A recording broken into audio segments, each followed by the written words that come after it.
This is a money Twitter meetup, meta ads, brand building special episode.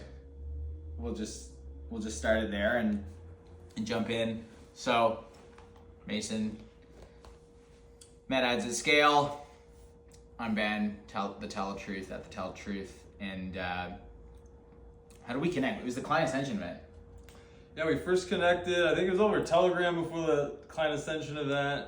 I think you're like the only guy that had an e-com brand there maybe. Yeah. And you knew that I ran ads, so you like reached out before, so I'm like, I don't know, maybe, I don't remember. We just met at client ascension. We did. Yeah. So someone, because I was just into all the ad stuff on Twitter, and I was going to the event just for fun basically, because I wasn't in client ascension. Those guys are awesome, so shout out to them. And I think are you in the program? I'm now in it, yeah. Anyways, I was going to the event, but I was like literally, I think, in my car before like listening to like meta ads, like podcasts and stuff, because that's what I do. And somehow your stuff popped up on Twitter. I think I like went to your bio or something, and then like DM'd you, and then you were like at the event basically. So I think we met up the next day basically, which was kind of wild. But yes, that was October, I think. October, yeah. October 2023. And at that point, so I was a few months into, I had launched in the spring, but I was scaling my brand. You were doing stuff, and I didn't really know what you were doing at the time, but you were basically just getting ready to kick off your like program. I had just started my program, Meta Ads at Scale. My program started last June, actually beta. It was like a beta launch for the first 4 months, and then I kind of really opened it up to the public kind of that fall of 2023. Yeah. Yeah. Okay, sweet. So I want to, because I was kind of been meaning to ask you this stuff anyways, but like what's your like brief backstory for, like you ran ads, I think for like another brand, you started running ads, like you started your agency, now you got this program, and it was a big like vision for that and stuff. But yeah, why don't you just give like the back? Yeah, my backstory, which a lot of people might not know, out of college, I studied finance in college, thought I was gonna work for like hedge fund, private equity. Didn't really try in college, so no one wanted to give me a job. I ended up applying for a media buyer job. I didn't even know what a media buyer was. It was like a Facebook ad agency and they made me take this like math test and everything, and I like whatever crushed it all, and I became a Facebook ad buyer. This was like 2016, and within 2 months of working there, I was their best ad buyer, which is kind of weird because there was like a bunch of older people that were like didn't like me pretty quickly. So I ran ads like Fashion Nova. That was when they first were around. I ran ads for them. Pretty Little Thing. A lot of these bigger brands now. This is when Facebook ads was crazy. Like any brand would pop off on there. Yeah, like 2017. It was like the golden age for meta ads or Facebook ads at the time. Then I wanted to work at a brand, or I want to work at a brand that had a potential to like IPO. I just had that like finance dream, and I ended up finding Ruggable. I was one of the first founding employees, like 6th employee there. Mm-hmm. They'd only had a $1 million in revenue when I joined, and then scaled them up to $500 million in a year, 3 years in a row. 500 million. Yeah, 500 million.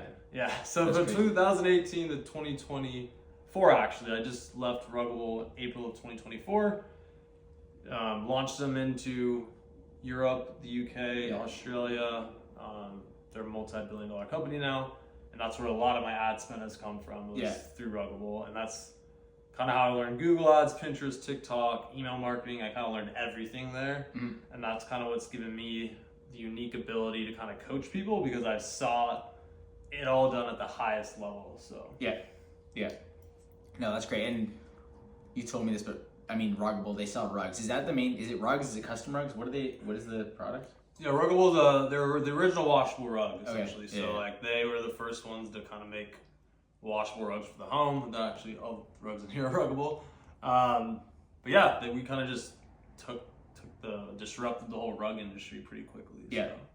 Okay, cool. So that's before, and then you obviously developed the skill, you got the credibility. And so this whole time, are you starting to think, I can take the skill somewhere else or start my own brand, or what are you thinking? Yeah, so my money Twitter journey really happened like 2020.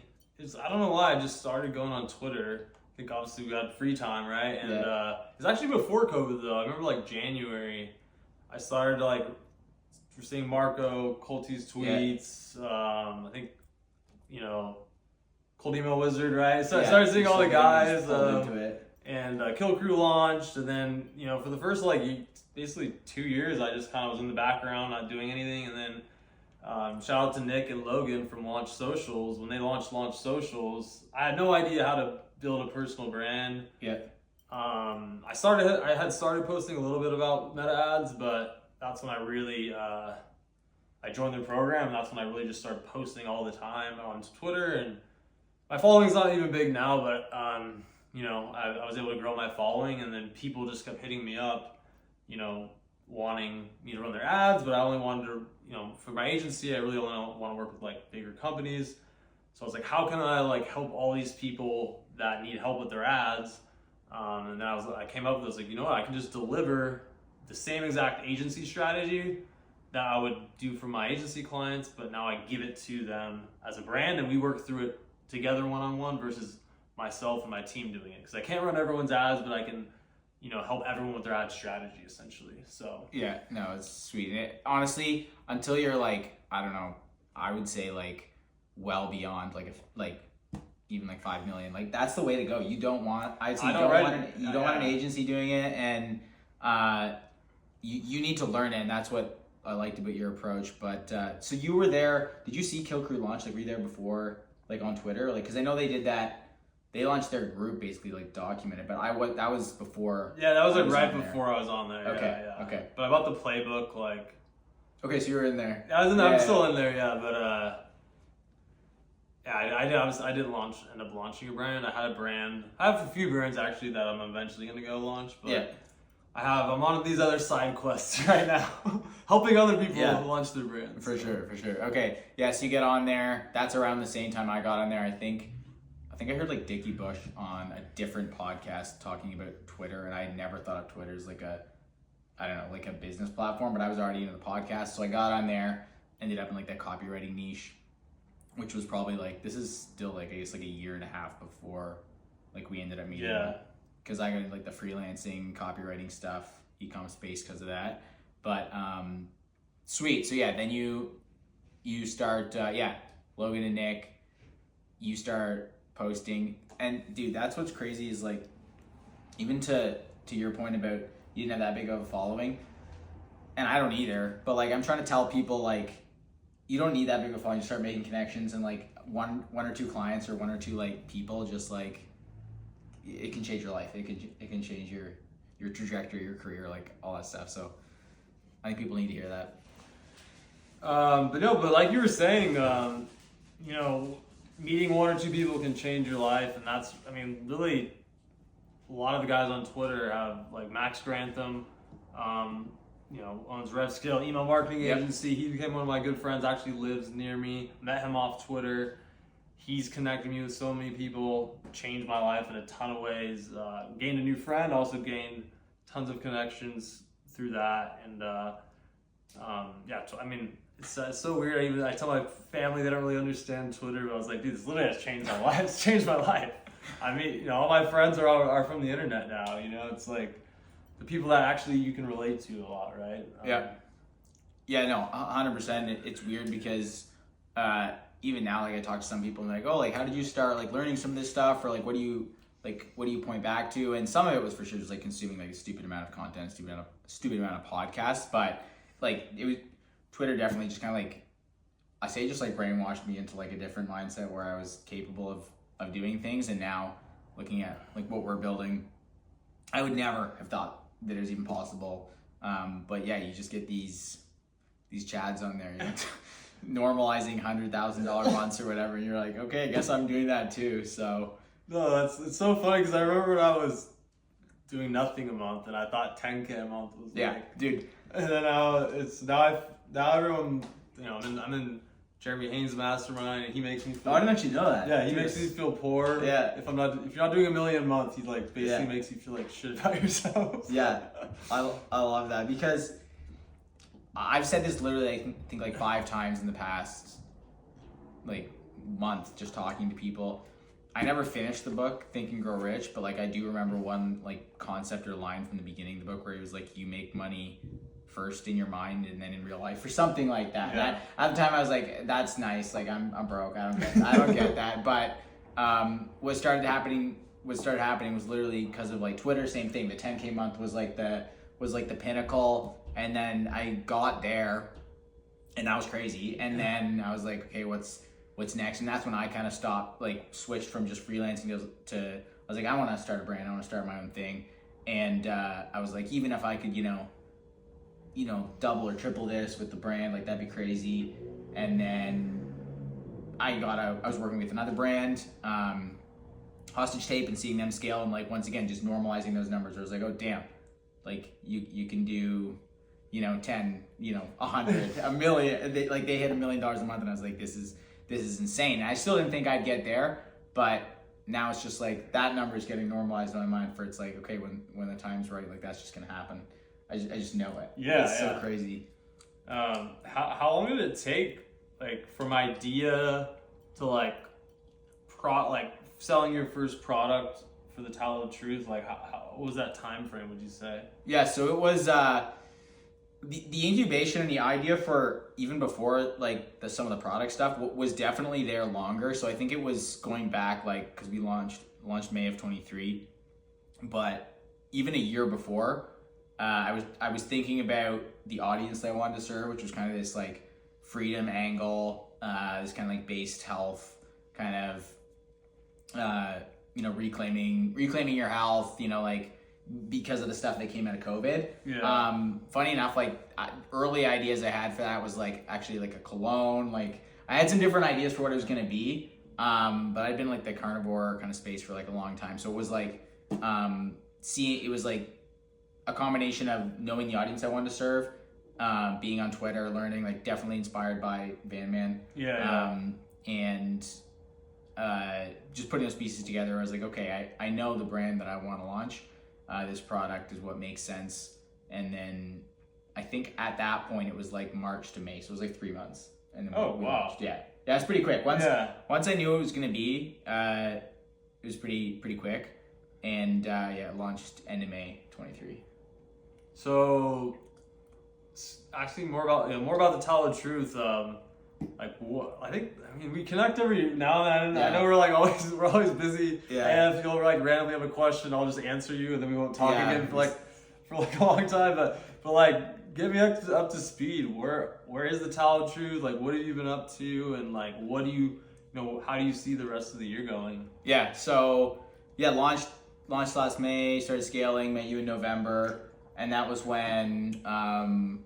I think like one really cool thing actually to note, and this goes back to like going to events, meeting people, was like a few different people along the journey kind of just like spoke different things into my life where it opened up new possibilities. So at the time, I think you were saying, oh, you can definitely, the US is right there. You can literally duplicate your ads into the US and it's a 10x the market. And I was like, oh yeah, like I guess I knew that, but I just needed someone to say that. So because it was we'd had a good, like, October was the best month yet, but then I think right after that I literally just duplicated campaigns to the US, and they work just as well there. It's like the same thing and just a much bigger audience. So it was that move that got us to the first six-figure plus month, like right after that. So that was kind of cool. And then so that was in the fall, and basically it was just like continuing to do more of what worked after that. Had kind of confidence in the product, in the brand, in the just the audience like that I was building as a result of the ads and the email list.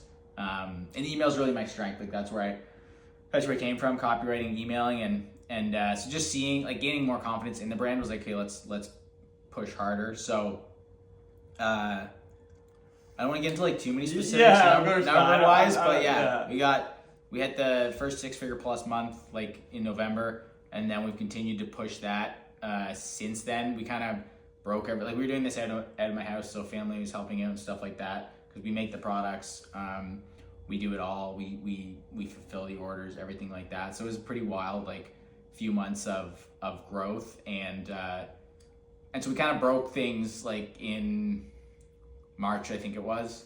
No, February. February was the biggest month. We have a freedom sale in February that I kind of invented. It was like we're doing it, you know, back to the Kill Crew boys. They're like, you know, don't run discounts, stuff like that. So the goal was to be a premium brand, not just run, you know, a sale every month. Yeah. But it's like I decided as like, hey, Black Friday is the big one. Then the other one we're doing is this freedom sale because of the trucker convoy that went on up in Canada back in 2022, and it was end of February. Oh, so it's like an anniversary Yeah, it's sale. like the anniversary, so it's the freedom sale. And so we ran that, and that was crazy. Like, it was like a second, like, Black Friday, and so that was, like, crazy to see. But after that, it was like, hey, it was insane. Like, the operations were a mess. It was, shout out Steve, my guy who was with me from the start, and my sister, because they were troopers, but, like, everyone was burning out. It was too much. So we slowed things down, got a new space, got like some better equipment, like really started building real systems. Yeah. And that's honestly just been coming into like really stabilizing the last few months here. So we're in a really good place now. Got the help we need, got the kind of equipment we need, like just sorting out supply chains. I had another brother who joined full time to run operations. So we're really getting solid now. And then the plan is to just, we make a handful of tallow products right now, but got plans for other products as well. That's where I really get excited, is just like the creativity around the different, not only the products, but like the ways that you sell them. Because people even who end up seeing this or whatever, like, you know, there's tallow brands are a dime a dozen right now, and they're popping up every day, which is great, but they're also, you know, it's competition as well. So I'm always, you know, cheering people on, but at the same time trying to get creative about how we can position our brand. And that's one thing I am excited about and proud of since the start, is kind of really unapologetically speaking to our audience. The in a sentence being kind of the pro freedom tallow brand was the idea from the start, and speaking to that audience and kind of putting our marketing, you know, in that frame has been our strength and what we do. So yeah, dude, it's exciting. It's so cool too. Like, I'm inspired by other brands, like even more recently, Masa Chips. I don't know if you've tried. I actually ate Masa Chips in Hawaii. Okay, no way. So I heard their founder on a podcast too, and it was funny because he reached out to me on Instagram before, because I think they want to do like tallow products as well. But anyways, hearing their vision inspired me, because I was thinking big, but those guys are thinking big. He comes from venture capital. Oh, really? And they they've got a big vision. And when you look at it, like in terms of, okay, you got personal care products, that's a massive category. You've got chips and snacks. Like, so when you start to just zoom out and look at some of the ways that some of these products that use like tallow, that use animal fats, can just, you know, start to take up some of this like $1 billion market. It's like there's room for lots of players. There's room for tons of awesome new brands, and like this space is huge. So I think, yeah, it's just exciting. Do you see your brand move, like, I think you're DTC, right? Are you on TikTok Shop? So no, that's actually an interesting one. Not on TikTok Shop. We've been basically 90% Shopify right from the start. You guys are on Amazon, you said. We are on Amazon, yeah, dude. That's been a gong show, actually. I had no idea how messy Amazon could get. We talked about that just briefly, but we're getting counterfeited from China, like literally. Dude, I actually, after we chatted, I searched your name, and I started seeing like all these like fake brands on there. It's wild, and I just saw I felt very vindicated. I just saw a big thread from I don't know if you know Sean Frank, Ridge Wallet. Yeah, awesome ecom guy, awesome info, and he just like summed it all up. He's like Amazon no longer seems to care that the brands who, you know, go there and register and all their brand registry and stuff literally can just get ripped off, and you lose the buy box, is what it is on Amazon, which is like, I had no idea, dude. Everything. So we go to Amazon and we start ripping back in the spring, and I'm like, holy shit, this is going to be another 6-figure month channel, like 2 months. And then one day, like, the sales just stop, and it's like, what the heck? And sure enough, I go on there and I'm like, this isn't like this is another seller, but they can hop on your listing. So when you create a listing on Amazon, you technically don't own the listing. You've just created a new listing on Amazon. And if someone has a lower price or claims they have the same product, it's weird, but Amazon will just give them the option, and then they literally seem, and people don't know, like consumers don't know. They're like, oh, it's your product, and it clicks through to your store, and it's like, yeah, but if you like, first of all, it ships from China, and second of all, if you look under the listing, it's like sold by, you know, Jing Jong. Yeah. Like, and so, anyways, that's just a brief aside. That I don't know if it'll even be the channel I thought it could be. We have trademarks pending, stuff like that. But even then, it's a whole other game. So I think the plan is to just go harder on our own channel, our own website, and we'll have to see what happens there. But what about like retail? Like, do you foresee like getting into like grocery stores? I feel like I personally have not seen any towel yet. I feel like it could be interesting. It'll be like the big corporations are gonna like try and fight it off. So I was just wondering, like, what are your thoughts on that? Do you think you'll ever try and get into retailers or even like Erewhon's, you know, like health stores, or like, what are your thoughts on that? Yeah, it's an interesting category of commerce that I don't know that much about. I did get approached by a health chain like up in Canada that has like 16 stores, which kind of surprised me that they got in touch, and I got on a call, and they were like, yeah, we like love your brand, we want like your stuff. And I was kind of like, as long as you know what the brand's about, and like, you know, we kind of unfiltered. And they're like, yeah, we love that. And I was like, okay, that surprises me, but cool, like we can chat. So I guess like the short answer is like yes, but the longer answer is I think timing's important.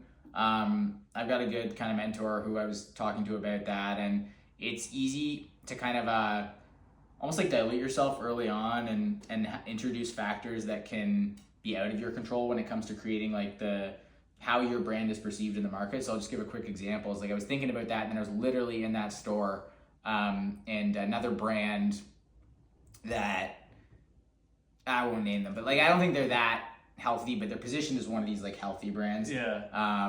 Anyways, I see that I knew them, but I see them you know, in the store, and they're literally in the little, you know, cardboard box or whatever. But then this health food store has slapped like the 25% off discount, you know, it's just basically looking like nobody wants this shit. And I'm like, there's no way, like we've got real scarcity right now, and we you know, we charge not premium prices, but we charge well. And so to me, that's just, it's such a bad look if, you know, you give them your product and then they're, you know, slinging it and saying 25% off. Like, it can just tank a lot of the trust you build with your customers. Or they're like, you know, why are you 30% off at, you know, Healthy Planet? And it's like, no, I don't want to be. But if you give up that's what happens. You sometimes give up some of those decisions when you go to retail. So there'll be a time, but I don't think it's yet. And I think another thing to think about, and what I've learned and encourage people with your own brand is like,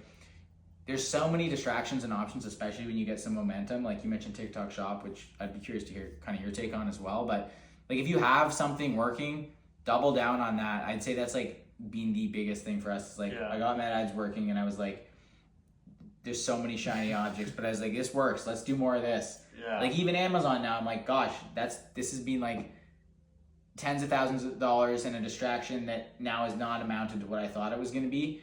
And it's like, okay, maybe, you know, even until, I don't know, like 10 million, if you get one channel working, like just push it as far as it'll go. So I think that's the takeaway. That's a big one where a lot of brands, they want to get cute and do everything. And and most people have no idea how far you can go on Meta. Like I said, I've done it. I've spent almost $100 million a year on one brand on Meta. Obviously, it's a unicorn brand product. I got lucky that I was part of that company, but a lot of times Meta all you need is Meta, Google branded search, and email, basically. 100%, man. And I'd seen that with the brand I worked with, and then I experienced that, and then even hearing you talk about the amount you can spend, and then also just listening to some people who know what they're doing, because that was another thing. There's so many people shilling out their e-com advice, or here's the TikTok Shop play, or this or that, but it's if you can start listening to, a few of those people who've done, 8+ figures and kind of identified like, what worked for them to get there. And there are different ways, but I started to just hear the same thing where it's like, hey, if you get Facebook ads working, like that is a big deal because a lot of brands really struggle with that. And that's the stuff you work on, which is cool. But if you get it working, I mean, you can, break even or your unit economics work to grow and acquire customers on Facebook. It's like, keep doing that. Do more of that. And you probably see this all the time or get excited about it. I don't do a lot of like calls, but I do like to encourage brands who are early on because getting meta ads working was like life-changing for me. It helped really grow the brand.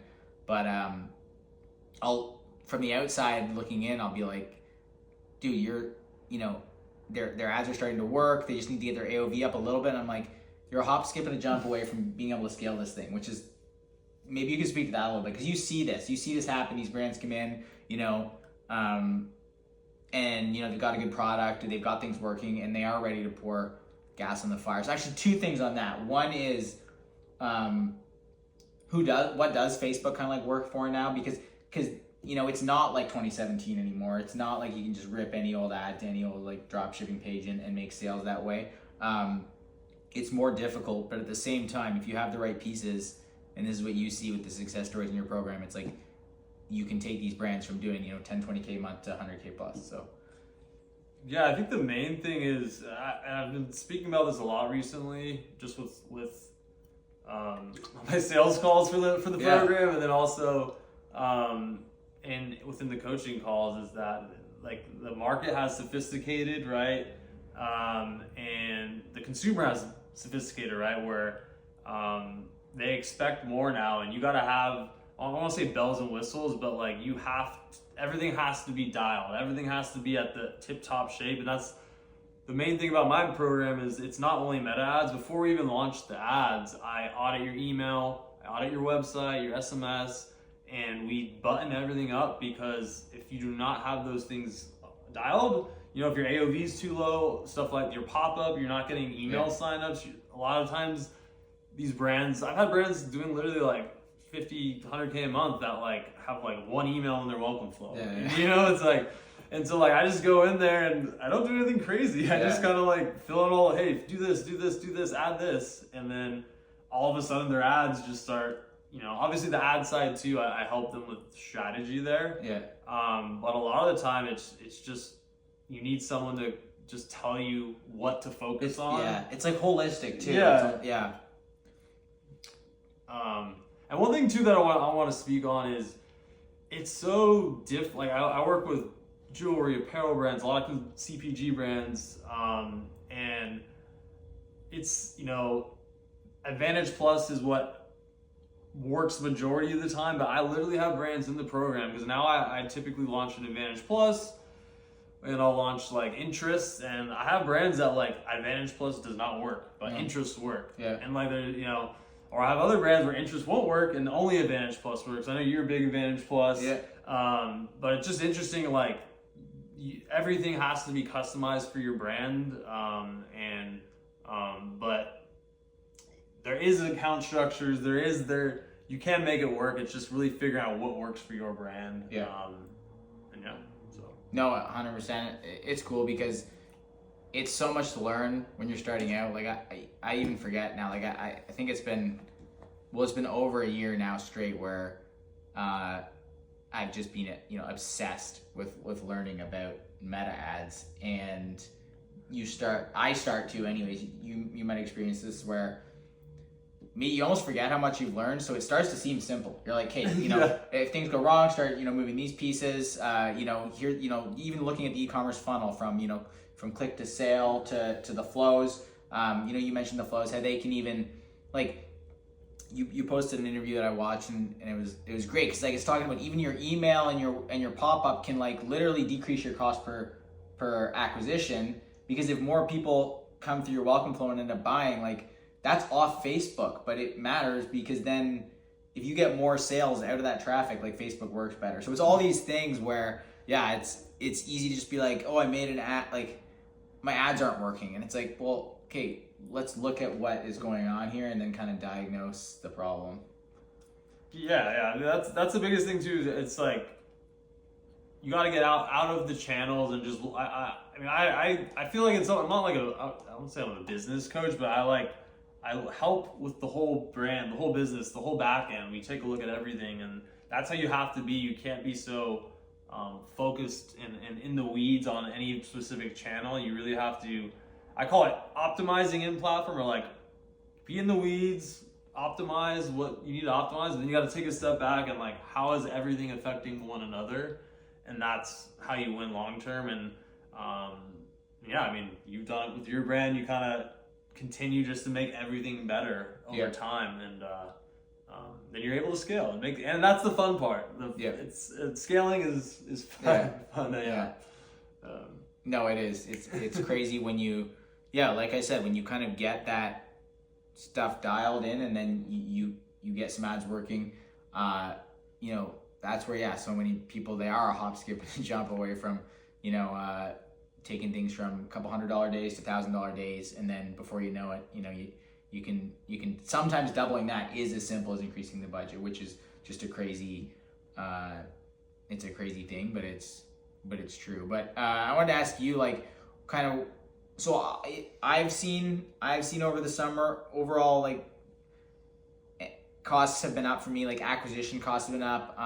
Things have still been working, but I've definitely had I'd say more days that were slower, more expensive than in the past year. Last year? Yeah. So I don't know, like, what are you seeing? And I know there's different scales and there's different reasons, but people like get on there, and I know there was a few days of whatever, they're like, oh, Facebook, messed up or whatever.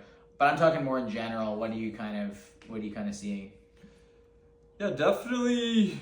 What's cool, I mean, I have access to like over 50 plus brands now, so I'm really able to see kind of a lay of the land at all levels of spend. But yeah, this year's definitely been slower. June was pretty slow. Some of the brands in the group though had their best months. Yeah. So if you're a newer brand, a lot of times there's so much low hanging fruit still. Yeah, it doesn't matter. It doesn't matter. But like as you start to mature as a brand, that's when seasonality comes in. Or you just keep hitting the same people over and over again, which means you need to really change up your creative. But yeah, no, this year it's been a tough up and down year. I mean, I've had clients not super stoked, and you're just really about riding the waves. But yeah, it's been tougher this year. I think there's a lot of macro stuff going on. The Olympics, assassination attempts, the election, Biden dropping out. There's just so much stuff going on, especially this month. Prime Day was this month. Just a lot of noise. So yeah, it's been a little bit tough. But at the end of the day, really, it's always about getting back to the fundamentals. That's what I always focus on. To kind of maintain your profitability. And the main thing is too, you have to be ready. When conversion rate is back. Like that's where you'll see. You'll be fighting, seasonality or macro events or whatever, just people aren't buying like they used to, but there will be a time when that changes, and that's when you have to be ready to scale.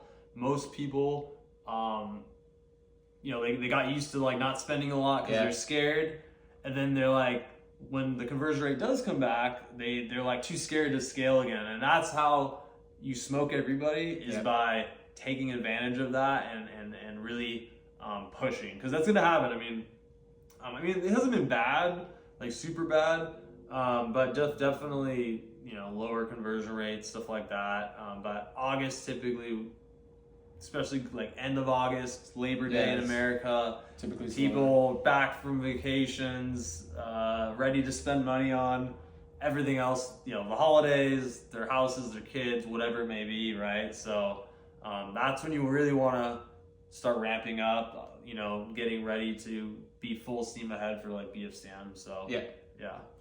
No, that's good. And one thing there was just, especially earlier on, which I'd say is sub 100K a month, tune out some of that noise, because like you said, there's so much low hanging fruit. It doesn't, some of these conversations will not affect you. I remember trying to do that and just, because I was having great months, and then I would hear, oh, it's bad this month, and I'm like, is it bad for me? And it's no, just tune that shit out if like what you're doing is working, and do more of that. So 100% there. And then in terms of maybe some people who are watching this who are earlier on, they're starting a brand or they're whatever it is, a couple things, but one is just like kind of like granular in terms of like some of these metrics. Like what does running ads look like? I think some people are even surprised, at how much it costs to get a sale on Facebook, and they're like, that's insane. Like, why would I give them $40 for a sale? And you kind of don't understand the play with what you're doing. So even just like, I don't know, typical like cost per acquisitions, AOVs, it's going to depend on the brand, but some of these numbers, like how do you make it work basically? Yeah, AOV, this has been a huge one where I've been really big on upsells, bundling. How can we get average order value up? Yeah. Because that's huge, and again that can make up for inefficiencies in other places. But typically, I mean, you want an average order value over $50, Yeah. like ideally. If you don't, it's gonna be tough. You gotta have a really hot product. I mean, I have some brands in the group that have lower than $50 AOV, sell $35 products. But they kind of have kind of a moat in the market. Yeah. So it's ideally you got to get that average order value up. Sometimes it's as simply as just charging more. Like some of these brands, I'm like, dude, I swear you could charge like $20 more, but they're too scared. Yeah. So that's also an option as well. But yeah, average order value of $50 and above typically is where you're gonna want to be. CPA, I mean, really depends.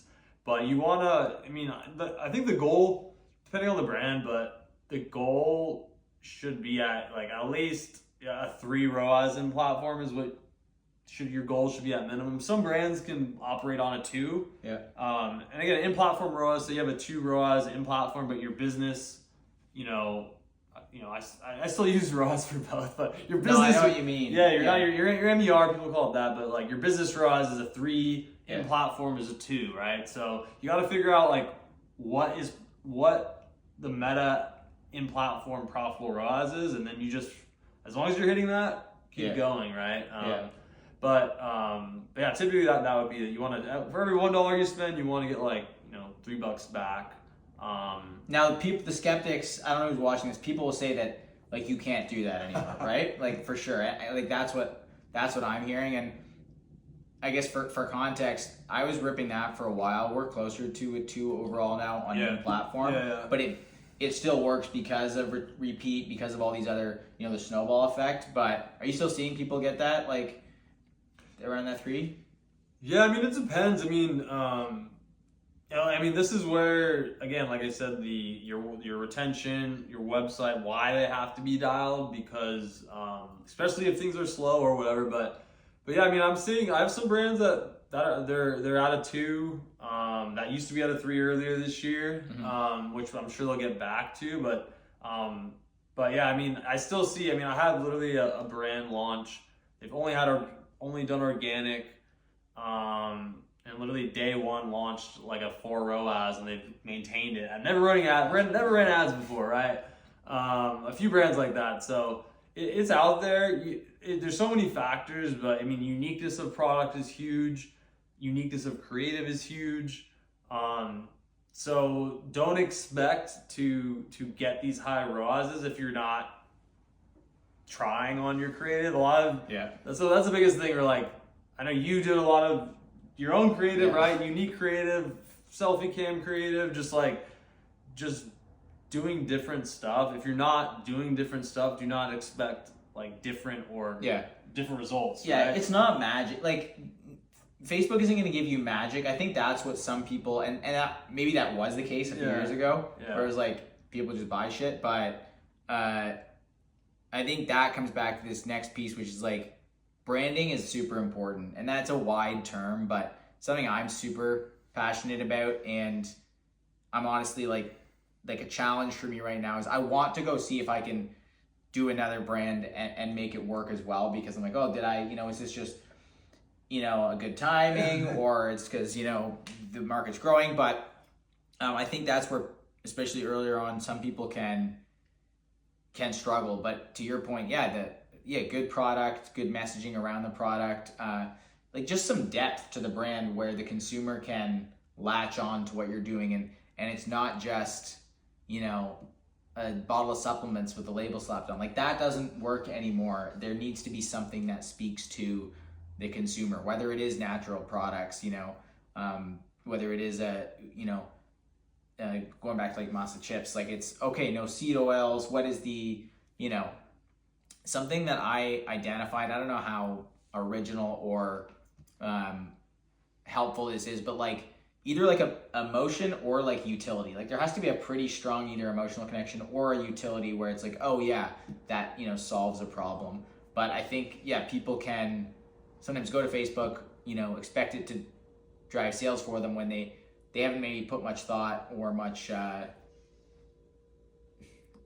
consideration into the branding side of it, which is really like, you know, who are they speaking to? What does their brand stand for? And like Kill Crew is a great example of that. I mean, they did literally write the book, I guess, the playbook on it. But that emotional connection is huge. So I guess just for anyone starting out, like you need people to have that. It can't just be it's buy one get one half off, or it's, you know, whatever. It's gonna be hard to get your ads to work if there's none of that. Yeah, you gotta stand for something and like gotta have a purpose. Like that's literally one of the big things I do. My first call with any brand, it's the brand call, and I ask them, tell me your founding story. Yeah. You know, what is your mission? What is your vision? What are your brand values? How do you want your customers to perceive you? How do you want people who aren't your customers, the world, to perceive you, right? Like a lot of the times that is a key to success. Once you figure those things out, you figure out your identity as a brand, then everything becomes clear. You know what creatives to make, you know what messaging you want, right? And that's the biggest thing where, you know, good product can sometimes bail you out of that, but eventually you're gonna have to get your brand identity in, you know, in a place that people can connect with. Yeah. Because again, the consumer is becoming more sophisticated because TikTok, IG, the amount of content people consume is at an all-time high. So if they don't connect with your brand, then they're not going to buy it from you. They're not going to remember you, right? Yeah. And the niche has become cool, like Erewhon Market in LA, like, you know, that's like become like a, I wouldn't say it's like a corporation, but it's like, it feels like you're buying from like a small family, even though it's like a bigger brand now. Like everyone wants to feel like there's buying from that family or from that, they want to, you know, that one guy they know, and they want to feel a connection, right? And so that's literally one of the biggest secret ingredient, and not even a secret ingredient, it's just like actually being authentic is huge, and people love that. So. Yeah, I think that was a massive breakthrough I had where for some reason, I think it's because I came into Facebook ads years ago in the drop shipping phase, where I almost thought about, you know, I thought, oh, that's what Facebook ads are for. That doesn't work anymore. So, you know, I can't really leverage this for my brand. And it was another dude I met at a conference like a year and a half ago now. It was kind of like, dude, like, are you going to run ads for the brand? And I was like, oh, I think I might just like go on podcasts and stuff and, you know, kind of do it organically. And he was like, you should definitely just, you know, test some ads. And, you know, to this day, one of the best ads that I've had was like a picture of my product. And I'm not saying that's going to work for people, but one of the reasons it worked was because there was some connection, some emotion, some conviction baked into even the, you know, the label on the product. And that's stuff that, yeah, it's not a secret, but it's kind of like not a lot of people do that. And that's all stuff that can make your ads just work. Yeah, one of the biggest things for new brands, new brands watching, there's some brands that their first creative rips, and then they're off to the races, which is awesome. I've had a lot of brands do that. It's amazing, but other times it can take you 10, 20 creatives, and that's one of the biggest things. I just feel like you gotta put an insane amount of reps in. Yeah. And be okay with things lost. You know, creative is not working. It's gonna happen. And I say this all the time.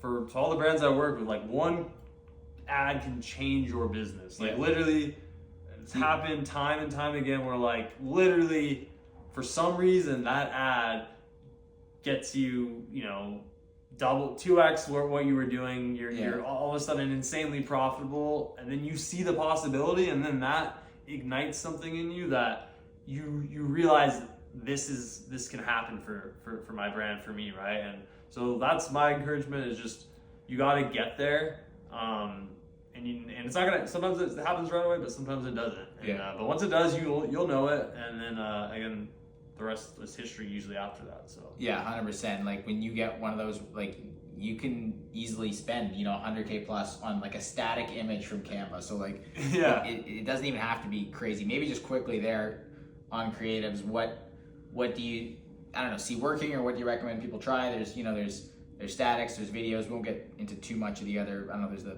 product catalogs and stuff, but just in terms of people, you know, brands making creatives, I literally tell people, like, go into Canva and just make some shit and test it. But like, what do you kind of recommend for, I guess, the types of creative that you should be trying out, and then maybe even that testing period, what does that look like in a nutshell to spend on a new ad? Yeah, I mean, for a lot of brands that I work with, especially newer brands, a lot of the times I start with literally their product page photos. Yeah. That's like step one. Sometimes I've had many times where like those literally crushes ads. So that's what I always look for. Organic posts. I always go through the organic socials. And this is how I find mega bangers. I found it for my big agency clients. Like I've literally, you know, just scoured through their social media, and I'm like, dude, for some reason I feel like this crushes an ad. Yeah. I've spent hundreds of thousands of dollars on finding things like that. So that's another one. That's like to start. Your organic socials, your product pages. If you have any inklings, I always like, if there's a little, I might think it would work, test it. Mm-hmm. But you know, on the static side, I mean, us versus them is always one you're gonna want to do. Product anatomy is another one where like you just have like those little arrows in, just explaining your product is a good one for statics. I'm trying to think what else. Straight up memes, like you can literally run a meme. You've done the meme adding. Obviously the kill crew, just throwing stuff on the floor and taking a photo. A lot of simple stuff works, but at the end of the day, though, you gotta have a good product. That's obviously number one. But then on the video side, brand origin videos is a huge one that, like, I wrote this script for one of my big agency clients. It was a mega banger. I call it a holy grail ad. Every single metric was off the charts. And then what style was that? It was just just how I basically. How I started this $1 million business, basically, and or how losing my wife's, or how my wife losing her ring turned into a 8-figure business, right? And so I used that. Did you post this? I probably posted it, But then I kind of took that script and kind of shared that with the group, and a lot of the brands ran with it, and they're still. But yeah, truly at the end of the day, it's storytelling. You know. A lot of people, you know, there's a lot of talk about, founders shouldn't be in your ads because you can't sell the company. That's not true. Ruggable, Geneva, the founder of Ruggable, we're still whitelisting through her account for the past 6 years. And like you can still sell your brand, but yeah, people just people want that authenticity. They want that story, and another big one too is like. Fast creatives, even slow creatives, like really just mixing it up because then there's different types of people in the world, like people who can't stand really fast videos that have quick transitions, right? Like I hate that stuff, right? But a slower video, right, taking me through the product or breaking down the product, more my style, right? So you have to optimize or your ad creative direction for each different type of person, because if you're only doing a certain type of video, you're only going to get those types of people, right? So it's really about thinking about all the different types of consumers, and and the big thing too is taking one creative at a time, or like one creative type at a time. Get static images working first, or get videos working first, then you can move on to statics, right? kind of pick one, get that working, and then you can kind of move on to the other. A big problem brands have is just trying to do too many things at once. And I remember being like overwhelmed, and that being one reason I didn't even want to do meta ads at the start. And so like really paring it back, and pick statics or just pick founder selfie videos. Yeah. Pick something, and then something else I've learned, which you probably see as well, is if you get something working, there's so many iterations off that you can do. You know, you could pull statics from your founder ad maybe, or maybe it's a static messaging works well. It's like, could you tell a 20-second story in a video along those same lines? And you can like, there's always more creative that branches off. So yeah, pick something simple, just get started. Yeah, and a big one that I've said on Twitter, but if you're low on cash, Instagram Reels and TikTok, it's a free. It's like playing roulette. You know, you make it creative and you launch it on there, and anything can go viral. Anything can get lots of views if it's good creative. So if you are trying to ball on a budget here, just like make creatives or video, specifically video, launch them on Reels, launch them on TikTok. If they do well, test it as an ad. Like that's an easy way to save money too, and a lot of brands I work with do that. And saves them money, and then they also builds their organic following, and also gives them ad creative. So can we touch just maybe quickly on I guess like the sort of TikTok shop thing? I've seen, and once again, at some level shiny object, but at a certain point you can't ignore some of these numbers you see, or even some of these, you know, you've got affiliates making videos and they're crushing it because they're just, you know, driving traffic for brands. You've got different styles. It's a bit of a different kind of animal for sure, but you've got a lot of people. I don't want to say it's teams, but you got people saying, you know, Meta is like the way, and if you get, you know, working on Meta, you know, you're almost like legit. It's like maybe TikTok shops where it's like drop shipping, like gimmicky stuff. But what's your take on that for when it comes to just growing a brand? Like you mentioned that testing organic content, but yeah, I mean, some of my biggest brands I work with are on TikTok shop.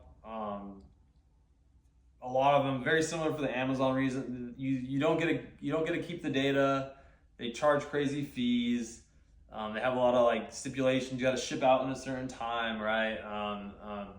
So I mean, TikTok shop. I've had brands come and do well on TikTok shop, and then they hop into my group, and then we get them working on Meta. So I think it's a good way for new brands if you want to kind of see if you have product market fit. See if you know you can get some people to buy your stuff, basically at a very cheap cost. But I think it comes back to kind of what you said about,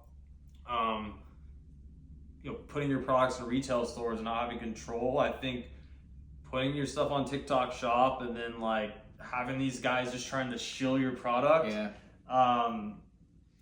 You know, it's kind of like, you know, what type of brand you want to be. And I mean, I'm not on TikTok as much as I used to be, but I have nothing against it. I run TikTok ads for clients, but TikTok shop itself, I feel like it's become very just like infomercially or like QVC.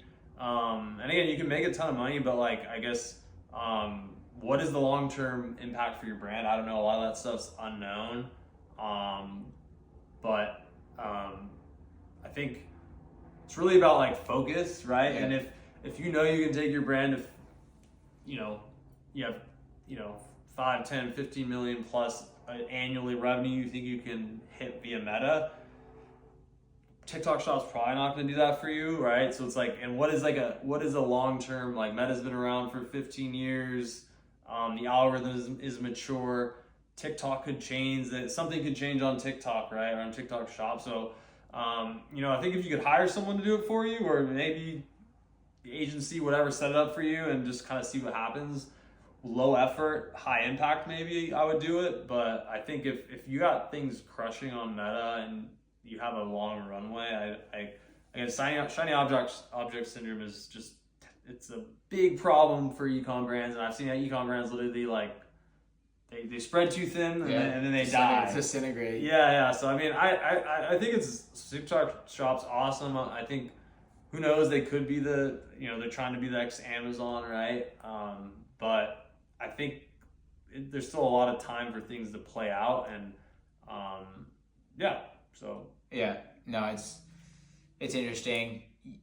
I like to come back to, like, and maybe we're getting close to the end here, but something that the Kill Crew guys harp on in their playbook, and honestly, shout out to that course, which is pretty cheap, all things considered, but I think it's still super awesome resource. It's a few years old now, but I got into it after I launched and got a ton out of that course. I mean, they talk about, like, if you're building a brand here, you know, you want people to come back. You want LTV to be there. You want to be able to spend, like, I say you want to be able to spend like $60 to get a customer on a Meta. That's not ideal, but it's like if you're getting up to 50, 60, knowing that, you know, you're going to be in a place where these people do come back. When you launch more products, they do buy more products. You can end up in a situation where you're not freaking out over ad costs, you know, day to day kind of thing, because you're building for the long term. And like, that's that concept that you've been talking about a little bit, which is like build for forever, which is just a much more stable play than how can I get TikTok shop ripping with all these like random affiliates who don't give a shit about my product. It's like, that might work really well, but I don't know. I don't know if it's how you build that longer term play. So yeah, what is that concept that you talked about? Yeah, I mean, this is something that I learned when I was at Ruggable, and I kind of like, this is post being there, this is kind of how I had, I guess, the revelation about what this build for forever framework is. But what I kind of define it as is like, if you were only allowed to build out your email marketing infrastructure once, how would you build it? You know, how would you build out your perfect meta ad structure? How would your website look if you know, only could work on it for a month and never again, right? And so all these kind of thoughts come into your mind where you know all the things you're supposed to do, and you build it for forever, like, you know, so it could be a machine that lives on forever, right?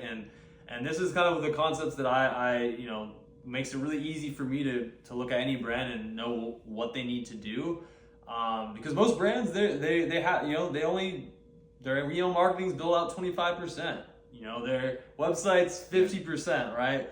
So, you know, and it's not gonna happen all at once, but you take it one by one. You know, all right, we're gonna build out our retention to 100%, where it is a machine, where if someone signs up for their email, 1 out of 4 is buying, right? That's what build for forever in email gets you, right? Same with your website.